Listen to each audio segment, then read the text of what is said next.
จนว่าโอ้หลายปีเลยมัน2 ปี3 ปีแล้วล่ะกันว่าประจำการแล้วนี่ประมาณ2 ปีปลายเธอเมื่อทำมาอยู่โดยแต่ว่าช่วงหลังๆมานี่มีแต่มาอยู่เป็นเดือนเลยเกือบเดือนจังเมื่อเท่านึงเช่าบ้านเป็นหลังเลยเด้ป้าขัดของมาทางไหนล่ะเฮ้ย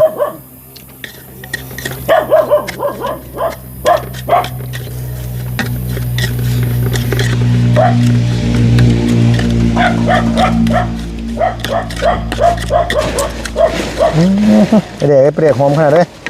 มาพูดมาบ้านนี่มีอย่างเสียงยังอีกอันนั้นก็ลูกให้ไปสอนน้ำนั่นก็ได้โอ้ยเนาะกับมั่งน้ำชุบเจ้าดิ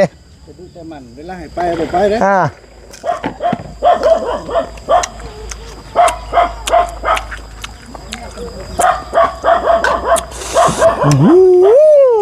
จวดแล้วมันม่วงไหม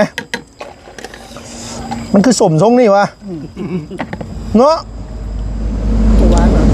บอกมันสมหมูแซ่บไปดีได้สมแบบ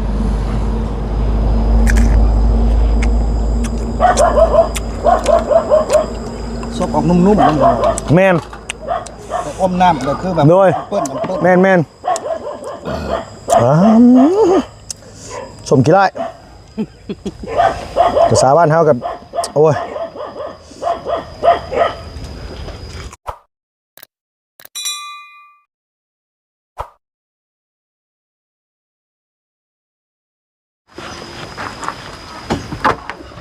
ต้องงัดปีกเป็นไม้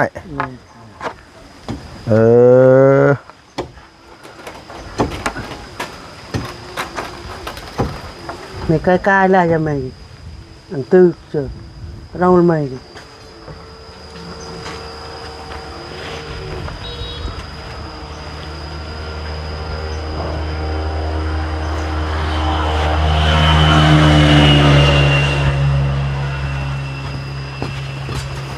ตีนเสานี่มันอยากตั้งยากน้อยเลยเนาะก็บริเก่งคักในวันนี้เด้หน่อยทำให้ปอนลงชื่อตีนเสาแก้ไขให้ทันเวลาชื่อขอเอ็ดนี่แหละหน่อยเดี๋ยวกายเลยบ่กายมันงัด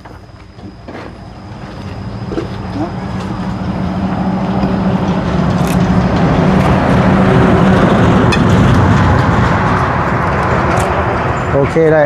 แล้วมั่งกันแหละกายบ่กายงานมาด้วยนึงบ่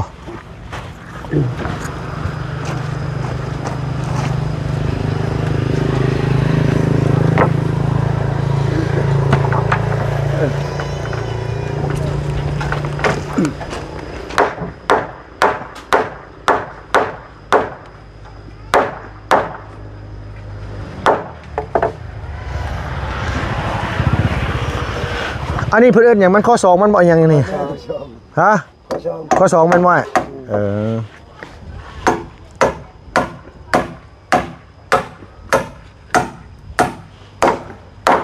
ข้อ3นี่คือแป้นนี่ล่ะข้อ3เป็นใกล้แป้นเนาะโดยปกติฉาก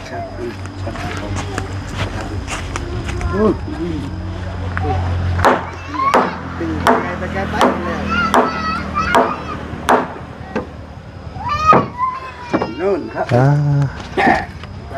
สากตำเข่าตอกไปวะนี่ขอบคุณป่ะ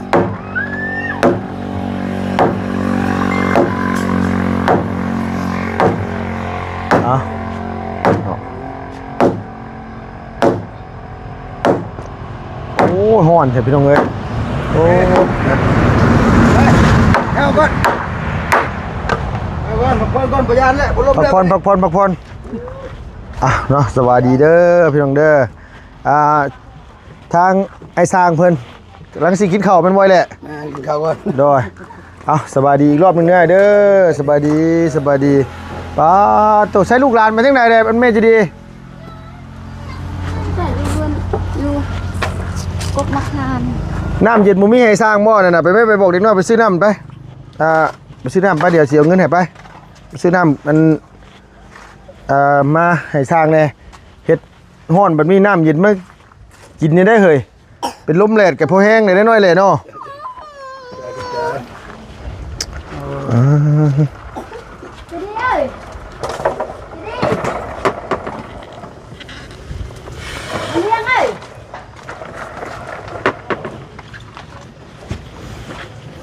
อยู่บ่ล่ะ ขึ้นอีก ตัวมันต้องกิ๊กขึ้นอีกหน่อยเนาะ ขึ้นแล้ว กิ๊กทางฝั่งนั้นแม่นบ่ขึ้นเนาะ พันนั้นก็กิ๊กตรงนี้กิ๊กขึ้นให้มันสูงๆเลยกิ๊กขึ้นให้มันได้ลำดับอีก โดย ได้ลำดับดิ เนาะ ไม่ได้ลำดับ โอ้ยพี่น้องเอ้ย เอาไป 15 นาทีจวดจ้าดขนาดเลยขุดขุมเล่นเมื่อเอาโคมมาเสียมาให้เพิ่นขุดขุม บ่ทันซ้ บ่ทันบ่ฮอด20นาทีมาเรียบร้อยแล้วไปเบิดไปมันเลยทำมาแล้วหรือบ่แล้วแล้วว่ะป้าเฮาว่ะ ำทางนั้น14เส้นให้ขุดบ่ขุดรถ30ปลายคุณผู้ชม โดย ทางนั้น4เส้นขุดรถ20เส้น บ่ได้ต่ำติเนาะ ทีมงานวันนี้ได้ว่าเม็ดเก้ายังจะต่ำอยู่บ่ต้องเขาขุดนี่ โดยมันอยากต่ำแน่แหละมันคันเฮาเทพื้นขึ้นมันสิบ่เบิ่งบ่งามเนาะอะไรเนาะมันต้องให้ยิ่งขึ้นไปให้มันสูงคันสั้นบ่ขุดได้ก็ยังดีเมื่อวาน ขุดบ่ได้ตัวนี้ บ่ได้เนาะ มันต่ำเลยดิ มันต่ำทั้งนั้นเนาะ งานมันต่ำรับแล้วนี่สำหรับ โดยคันสิบ่ขุดตัวนี้มันต้องเอาดินห้องขึ้นทางนั้นติโดยเฮ็ดคือสมัยตะกี้นะบ่เพิ่นแปะใส่ก้อนหินนี่ซื่อก็ยังอยู่เอาอีหลีเฮามาเห็นตะกี้เขาจนงึดเอาอีหลีได้สั่งเลยเฮามาเห็นมันมาเฮือนอยู่ทางนี้ตะกี้เขาจนงึดเอาอยู่เมืองนองน่ะก้อนหินเอาก้อนหินนั่นว่าเพิ่นก้อนดินลานนั่นนี่ไอ้แล้วเพิ่นก็มาวางไว้เอาตีนเพชรตีนเสาตั้งไว้กูลูกกิเลบางอันเซาบ่ติดกันซ้ำบางอันน่ะ ยังอยู่นู่น เฮาว่าลมพัดมันบ่หนีบ่เฮาว่าแล้วว่าบ่เป็นหยังน่ะว่าอยู่มาเป็น20ปีแล้วล่ะว่ะ คือเฮือนเก่าได้เฮือนน้อย โดย อยู่ตรงนี้ เฮือนจะเฮือนครัวน่ะเนาะ ก็หินชื่อนี่แหละ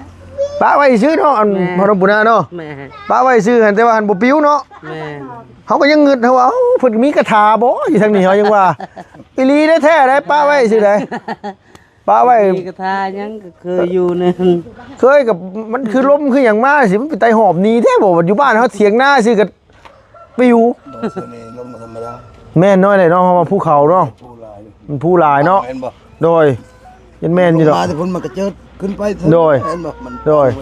อยู่บ้านเฮาน่ะมันต้องว่านะครับมันต่ำเทียงเลยนะ เพียง เพียง เพียงขุดลงเพียงแข้งนี่ก็ยังปิวเพียงน่ะก็มันเอาคักๆนะ เพียงเท่านั้น ดินมันมีแต่ธงเนาะมันมีแต่ธงมีแต่นี่เด้เอาพื้นมากุ๊กไม้นี่ก็ฮักเป็นเหล้าไปคันว่ามันลง เขา เข้า อยากกันแบบนี้เห็นบ่ถ้าตั้งเฮือนอยู่พุ่นก็ล่มไปก็วิทย์ตัวนี้ โดย มันก็พาไปเลยตัวนี้แบบนั้นแหละ โดย ยอดแล้ว แต่คือชั้นเนาะแบบนั้นเนาะคือขึ้นพ่อสมมุติว่ามันพูอยู่พุ่นเนาะมันปัดอะมันปิวมันเลยหลังคาแล้วเนาะมันก็เลยแบบว่านี่แน่ใช้เด็กน้อยเป็นไงน่ะโอ้ยคันสีไส้เขานี่ยากคืออย่างนี้อู้ย ไม่แบบเกินใจนี่เขานับถือ เขาบ่นับถือเลี้ยงให้เขาใหญ่เฮ็ดหยังวะฮะ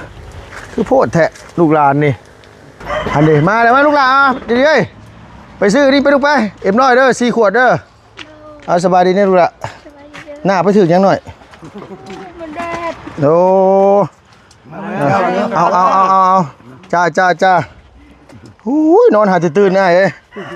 ตื่นแต่เช้าพวกหมู่เช้านี่ครับว่าตื่นเช้าแท้ยังบ่ทันเพิ่นพานอนกับคักกะลีห่มก็ได้โพดโพจิดีเอามีดมาให้ลุงหน่อยลูกมีดเอาม่วงมาแต่บ่มีมีดมีแต่แขวและแขวกับแขวผู้เฒ่าใช่ครบไปครบมาแขวปลอมรุดไปสิยากอีกแหละ โย่เนาะผู้ใส่แขวปลอมได้ผู้เฮาบ่ได้ใส่ได้บ่ยากเด้อเฮานี่ให้บ่เพิ่นกัดนี่ก็โอ้ซ้ำสิตามหา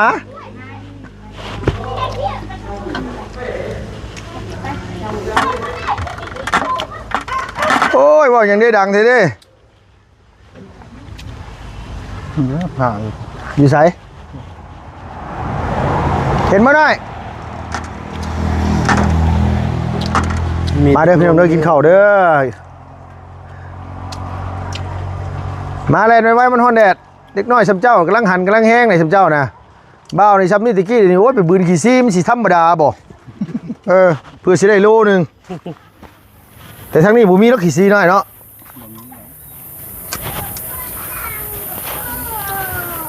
อยู่บ้านไหนเจ้า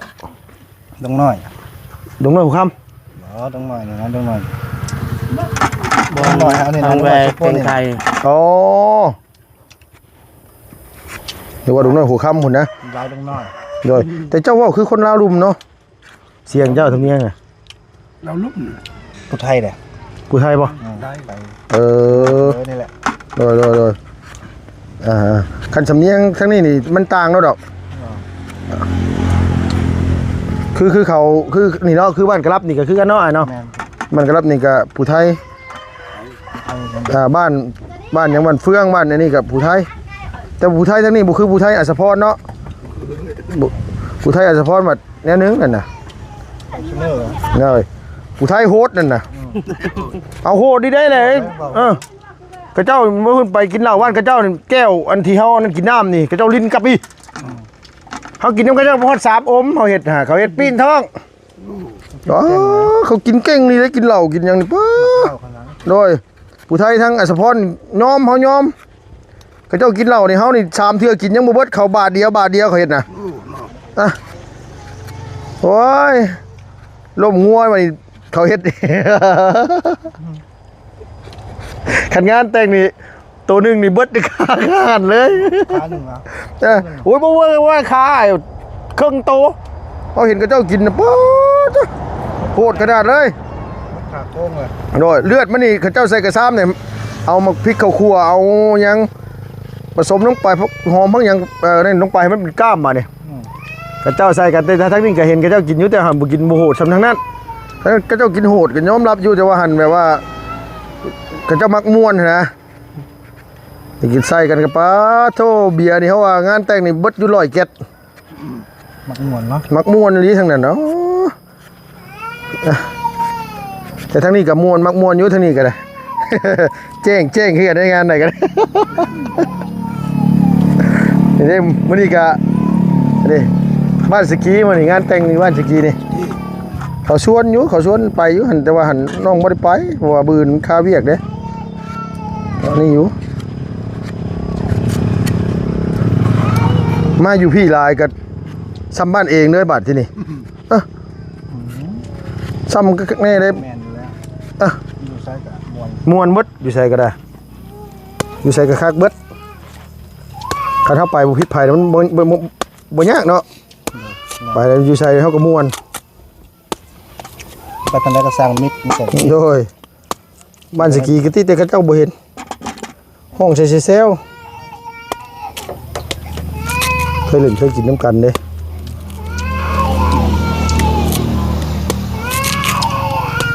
ให้อย่างนี้เนาะดุให้ได้หมดน้อยนี่มันให้ขนาดใด ให้แอบมันหรอก แน่นให้แอบแล้วเขาแบบว่า อยากจะได้พ่อป่ะ ฮะอยากได้พ่อป่ะเอ้ยอาเลียให้อยากได้พ่อป่ะหรือว่าสร้างเซลนี่นะโมเมนต์อาเลียให้อยากได้พ่อป่ะคือให้เรื่อยแท้หาพ่อให้เราหน่อยนะ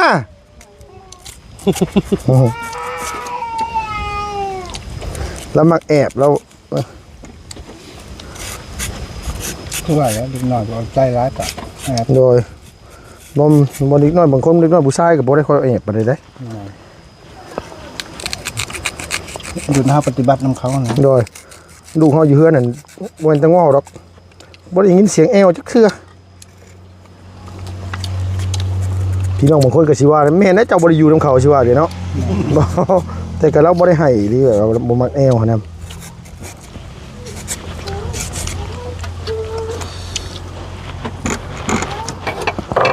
เจ้าคงเนาะ สิบปีเลยลงเที่ยวซีโบนเนาะ 4เลยได้ 4 ปีนะ 4 ปีเลย อยู่นี่จำ4 ปีเลย แม่นอยู่นี่ตลอดนี่3 ปี4 ปีเลยเนาะพ่อปู่นาเนาะแต่หึงเลยแต่ฮู้จักกับพ่อปู่นาฮู้จักกับชุมาเหมือนกัน2 ปีปลาย3 ปีแล้ว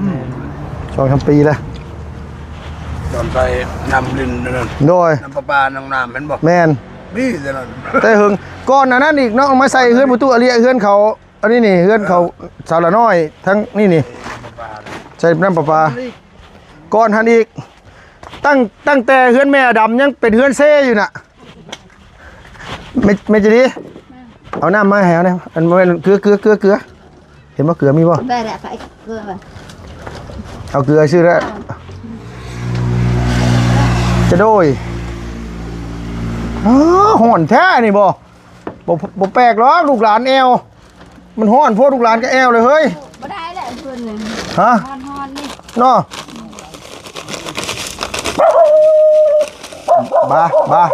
บา Kiến thảo đồng. โดยจ้า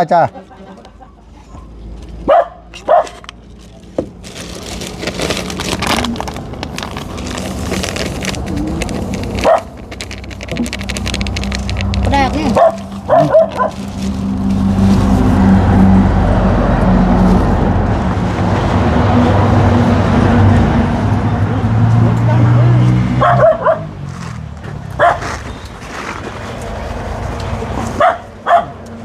เอาเลยใส่ปลาเด็กแล้วเนาะ จอดก่อนดีเลยนะครับ จนว่าโอ้หลายปีเลย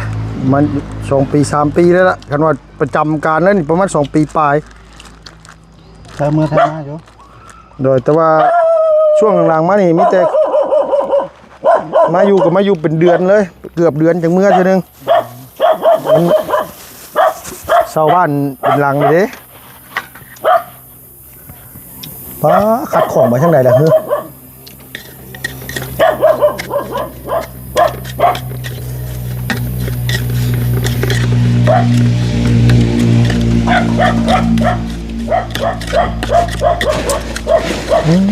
ไปเด็กหอมขนาดเลยมาพูดมาบ้านนี่มีอย่างเสียงยังอีกอันนั้นก็ลูกให้ไปสอดน้ำนั่นก็ได้โอ้ยเนาะกับมั่งน้ำชุบเจ้าเด้ แต่มันเวลาให้ไปบ่ไปเด้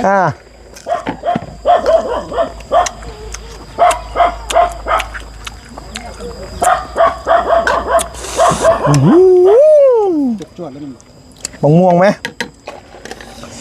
มันคือสมทรงนี่วะเนาะ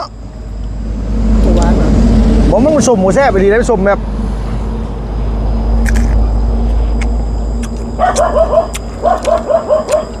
ซบออกนุ่มๆมัน แมน อมน้ำก็คือแบบ โดย เปิ้ลมันเปิ้ล แมน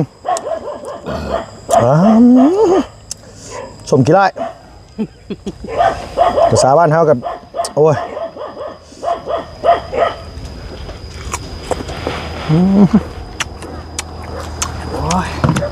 เป็นพวกกับแซ่บน้ำ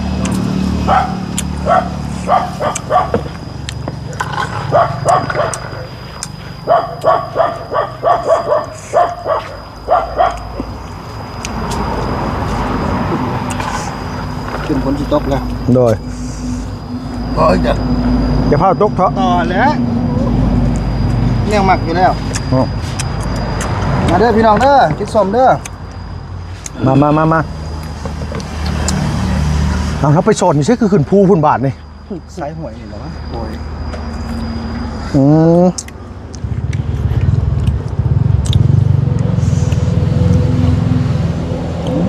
สุดยอด เนาะ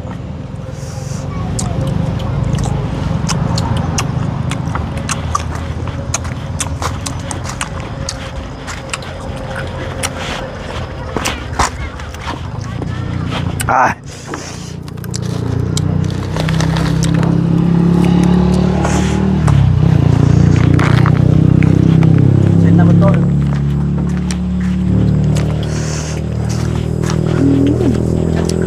สมที่ได้ดีวะ แม่น ใส่เป็นหลายๆแบบนี้คือ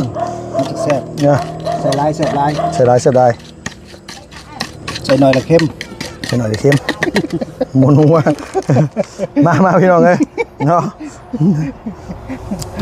บอกมันกระสมจังไหนบุบอกเพื่อน มีน้ำตาลมาตัดมันผสมกันแล้วนะ แล้ว เอาอี คื ก อยังบ่พออยู่นี่ เก็บข้าวความหล่นลงไปแล้ว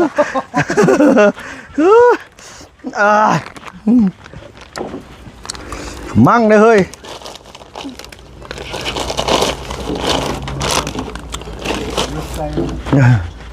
น้ำตาลบ่มี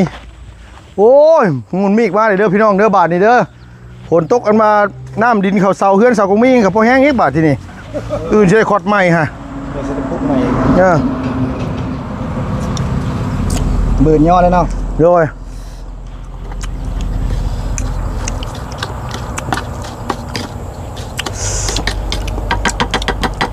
ซาวล้านไอ้สั่งเลยตั้งเสาที่คันช่างก็หายากสมมุติเนี่ย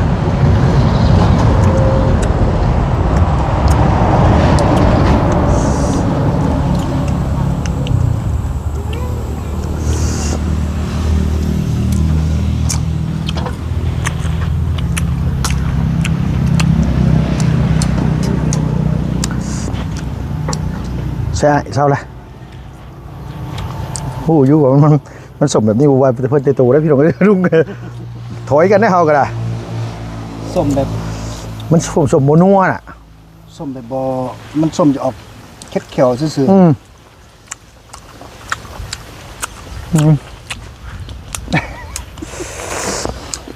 ฮิดาดีทานบ่แม่นฮิดเพชรได้ฮิดส้ม พี่สมว่ามันสมขี้ร้ายดีอ่ะคันหวานคันซุกซื้อสิหวานเนาะแบบนี้เนาะ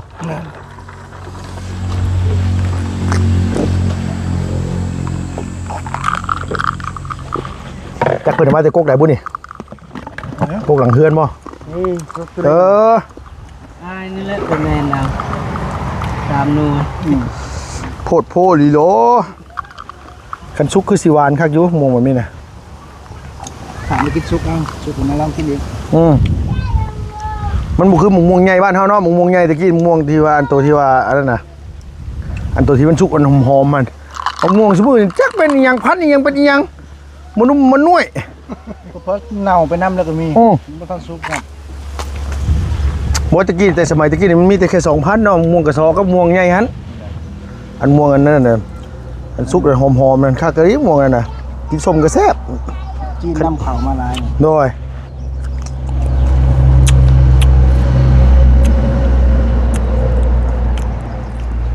ใส่ต้องลงก่อนบ่อันนี้ได้ต่อขอซ้อมขึ้นเทิงก่อนบ่ขึ้นเทิงขึ้นมาเลยเนาะ อันนี้มันสมคือบักนาว กลางนะ กลางเทิงเลยไม่แต่ดึงขึ้นไปเทิงเลยแบบนี้ขึ้นเทิง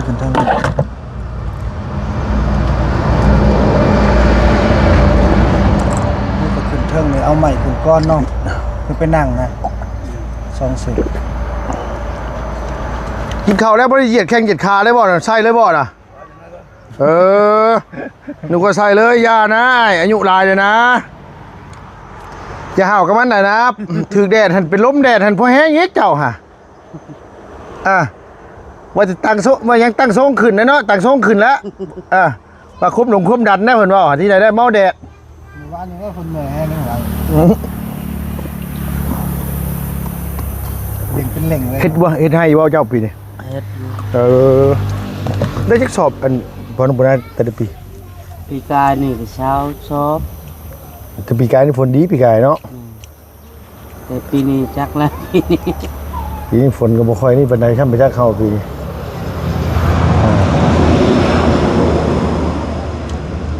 เฮ็ดให้หนังสือข่าวบิน มันบ่พอกินเด้มันบ่พอกินก็นอกจากหลายดีดอก งานรับจ้างเฮ็ดซื้อกินจะดีกว่าในหนึ่งเป็นไง แน่นอน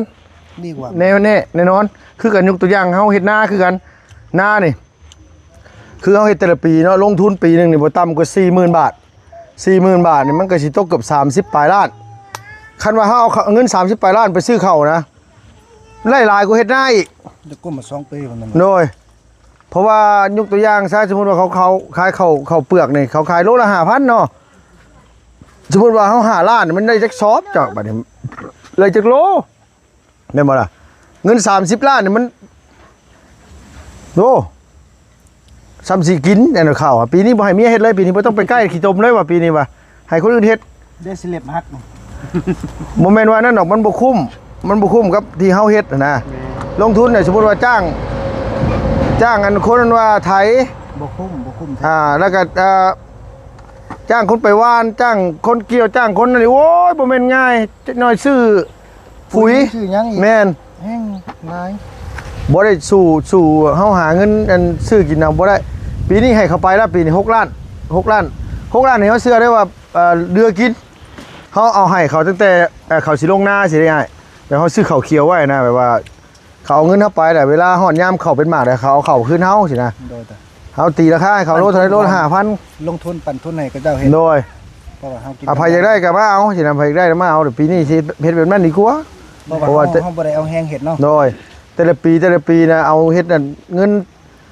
30,000 40,000บ่ได้รุดแต่ละปี 3-40,000 บาทบ่รุดจักปีแล้วเข้าก็พอแต่ซ้ำนั้นเกี่ยวแล้วก็เอาเฮาเฮ็ดถิ่มไว้สิเดียวเฮ็ดบ่ได้ดูแลเฮ็ดแบบบ่ได้ไปเบิ่งสมมุติว่าลงตอนนี้เนาะว่าเรียบร้อยกับหญ้าก็จ้างเขาไปลกไปลกเองบ่ไหวเด้ผู้เดียวมันบ่ไหวก็เลยว่าปีนี้ก็เลยดูตนแล้วก็เลยว่าเอาเงินซื้อเอาซะบ่เฮ็ดกะยะนาว่ะเพราะว่าซื้อปุ๋ยกระสอบนึงก็1,700 พุ่นได้ปีนี้นะสอบนึงเกือบล้านสอบ800,000ปลายเงินกีบเฮาก็ได้800,000 900,000ซื้อมาจัก 4-5 สอบนึงเบิดหลายเติบเลยเด้ฮะ สิได้หยังอีก โดย ซื้อข้าว รถชื่อเขาสมมุติว่าเป็นกระสอบซะเนาะเอาตัวดีๆเลยนี่เอาตัวแบบกินแซ่บๆเลยนี่กระสอบนึงก็1,000 กว่าบาทสอบนึงกิน3คนพ่อแม่ลูกหั่นโอ้ย3 เดือนยังบ่เห็นอันนี้อยู่บ่ได้เบิดได้3 เดือนสิมาเฮากินนะ ยังบ่แป้วซั่นแหละ โดย แล้วเฮาไปนั่นไปได้กินบางไม้บางตอ โดย นำก็จะ คือสิแท้บางเทื่อเลยซื้อมาแล้วบัดเฮาบ่ได้อยู่เฮือนเนาะลูกกับแม่เขาบัดอยู่เฮือนเขาก็บ่ได้นึ่งซับเพราะว่าหยังแต่ละมื้อก็บ่ได้ไปเฮือนพี่เฮือนน้องกินเฮือนพี่เฮือนน้องได้ก็แล้วสินะโดนๆเขาจะมากินอยู่เฮือนคือเฮาเมื่อสิ 2-3 มื้อเขาก็ขึ้นมามีแต่ซ้ำนั้นข้าวเฮ็ดปีกายนี่บ่ได้กินฮอด5 สอบที่เหลือนั้นเอามาพี่เบิดเลยมาแจกพี่เบิดเลยปีแต่ละปีหั่นได้อย่างเดียวได้บุญนั่นแหละ แม่นแล้ว ได้บุญนั่นแหละได้ เสียหนึ่ง โดย ได้น้ำเสียน้ำมันแหละ โดย เฮาก็ได้น้ำ ว่าง่ายว่าเขาเอามาทางนี้สีมาแล้วกับมาแจกอยู่พี่ คืออยู่เพื่อนคือกันมาเช่าใหม่ๆตอนแรกกับไผก็เอาเข้ามา1 ยุตอนแรกช่วงหลังๆไม่เริ่มขี้ข้านแล้วแต่ละลายหาซื้อกินคือเก่าแล้ว ไปกลุ่มมันเด้อ กุมไปกุมมันแล้วสมมุติเข้ายัง4-5 กระสอบผู้อยู่กันน่ะ นี่สิมาเบ่งกันหนึ่งข้าวต้นเช้าบ่ได้เดี๋ยวน โด อน ย ได้ว่ะ ก็เลยเห็นว่าสิเอามาให้เห็นว่าข้าเจ้าเขาได้กินมันไม่เคยกินเด้อยู่เฮือนน่ะไม่โดนมันก็มอดกินบัดนี้นะ แม่นว่ะ มาเช่าเฮือน 2-3 เดือนอะไรมันเข้าบัดเอามาแต่เดือนแรกๆผู้บ่มีคนหนึ่งเดือนสิ2-3 สอบพุ่นไผก็สีมาคน10 ปลายคนมันรวมกันได้ 4-5 สอบมันกินสิทันบ่เอาเขาเด็กน้อยชุมนี้เขาไปซื้อใช้อันนี้ท้ายบ่แม่นตกกระป๋องนะประจักษ์ เขาเป็นงานดองอะไปจัก ยันแม่นบอกว่าที่เขาสิเข้าไปยังงานดอกครับคือว่าได้เขาบ่ได้ ผู้สาวเนาะ เขาบ่ได้ใจฮ้อนคือเฮาเลยเนาะ ใจเย็นเด้อผู้สาวพระเจ้า อ่ะ ผู้บ่าวเย็นเบียร์ในงานดองเต้นเนื้อดูว่าข้า เรียบร้อย ก็น้ำอะ สร้างถ่ากินเรียบร้อยนั้น คอแห้ง ข้อแห้งยังบ่ได้ไปซื้อหาซื้อนั่นอยู่แล้วนี่ไปสิ พดเอาอยู่นี่ไปมัดอยู่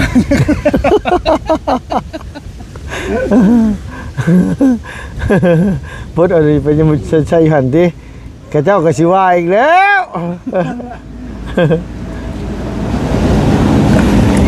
แป้งแจ่วพวกอย่างคักเลยพี่น้องเอ้ยจะกินบ่ได้สมแห้งเอามีแต่ว่าถ่าลูกหลานมาก่อนผลคือสิมาแท้ๆบาดที่นี่หนีบ่รอดดอกมื้อนี้เบิ่งคักๆแล้วน้องพี่น้องสำหรับคลิปนี้ลุงก็ขออนุญาตจบคลิปก่อนนะพี่น้องเด้อขอบคุณหลายๆพี่น้องอยู่ดีมีแห้งอย่าเจ็บอย่าจนน้ำไปรวยสุขภาพพนามัยแข็งแรงเนาะพี่น้องจะน้อยสิเอาเอ็มร้อยมาให้ทั้งให้สร้างเพิ่น